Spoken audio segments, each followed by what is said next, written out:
But kills ఈ slogan ప్రస్తుతం youth కు ఏమాత్రం పట్టదు. తల్లిదండ్రుల పీకల మీద కత్తిపెట్టి మరీ కొనిపించుకున్న బైక్లపై వెరైటీ స్టంట్స్ చేస్తూ దూసుకెడుతున్నారు. ఆకాశమే హద్దుగా గాల్లో తేలిపోతూ అంతే వేగంగా ప్రాణాలు కోల్పోతున్నారు. గత కొన్ని నెలలుగా విశాఖలో జరిగిన రోడ్డు ప్రమాదాల్లో ఎక్కువ మంది యువకులు చనిపోయారు.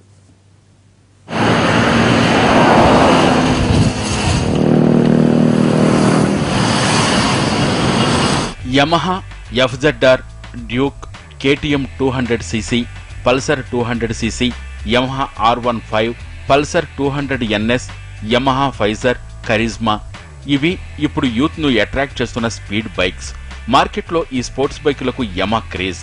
హార్స్ పవర్ ఎంత ఎక్కువ ఉంటే అంతగా జోష్. ఆ బైకులపై ఒక్కసారైనా రయ్యమంటూ వెళ్లాలనేది నేటి యూత్ సరదా.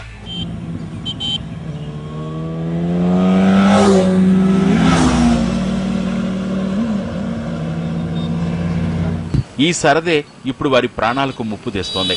ఈ బైకులపై వాయువేగంతో దూసుకెళ్తున్నంతసేపు ఎంజాయ్ చేస్తున్నప్పటికీ పొరపాటున యాక్సిడెంట్ అయ్యిందా ఇక అంతే సంగతులు. బండి గాల్లోకి లేవడం, దాని మీద ఉన్నవాళ్లు ప్రాణాలు కోల్పోవడం అంత క్షణాల్లో జరిగిపోతుంది. విశాఖలో ఇలాంటి యాక్సిడెంట్స్ ఈ మధ్య బాగా ఎక్కువయ్యాయి.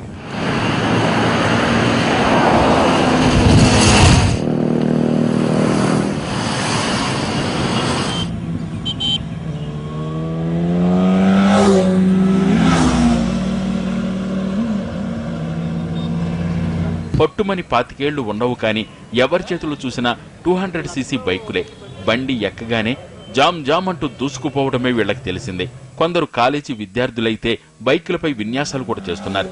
వేగంగా బైక్ నడుపుతూ హడలెత్తిస్తున్నారు. రోడ్డు ఖాళీగా ఉందా, వాహనాలు జనాలతో రద్దీగా ఉందన్న దానితో సంబంధం లేకుండా విన్యాసాలు చేసుకుంటూ హడలెత్తిస్తున్నారు.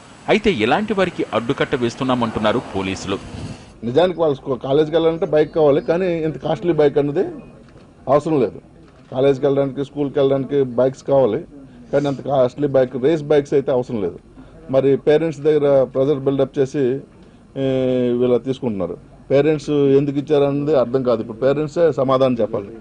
బండి కొనిచ్చిన ముచ్చట తీరకుండానే తమ పిల్లలు ప్రమాదాలకు గురవ్వడం చూసి కన్నీరు మున్నీరవుతున్నారు తల్లిదండ్రులు. అయితే పిల్లలు అడిగారని చెప్పి స్పోర్ట్స్ బైక్స్ కొనివ్వడమే తల్లిదండ్రులు చేస్తున్న తప్పిదమంటున్నారు మరికొందరు. Sports bikes are not at all necessary for students అండి. బికాజ్ వాళ్ళు నిజంగా చదువుకునే పిల్లలు అయితే వాళ్ళకి స్కూల్, కాలేజ్ వ్యాన్స్ ఉన్నాయి. They can utilize it. And beyond that if at all they want to use two-wheelers and that too sports vehicles, that is not at all necessary. They are risking their lives, no doubt at all. There are many instances we are witnessing. స్తోమత ఉన్నప్పటికీ కూడా కొనివ్వకూడదు, కానీ ఈ రోజు రేపు స్తోమత లేనప్పటికీ కూడా పిల్లలపై అపారమైన ముద్దుతో, గారాబంతో తల్లిదండ్రులు అయితే ఈ బైక్లు, సెల్ ఫోన్లు కొనిస్తున్నారని నా అభిప్రాయం. అంతా చిన్న చిన్న పిల్లలు. అసలు ఆశ్చర్యం వేస్తుంది. 10th, ఇంటర్, డిగ్రీ కూడా ఫినిష్ కాని పిల్లలు.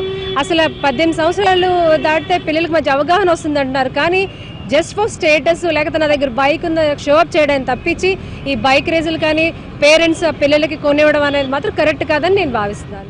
విశాఖలో ఇలా గత 6 నెలల్లో 10 మందికి పైగా చనిపోయారు. పిల్లలకు బండి కొనిచ్చినప్పటికీ వారు హద్దు దాటకుండా జాగ్రత్తగా నడిపేలా చూసే బాధ్యత తల్లిదండ్రులదేనని చెప్తున్నారు పోలీసులు.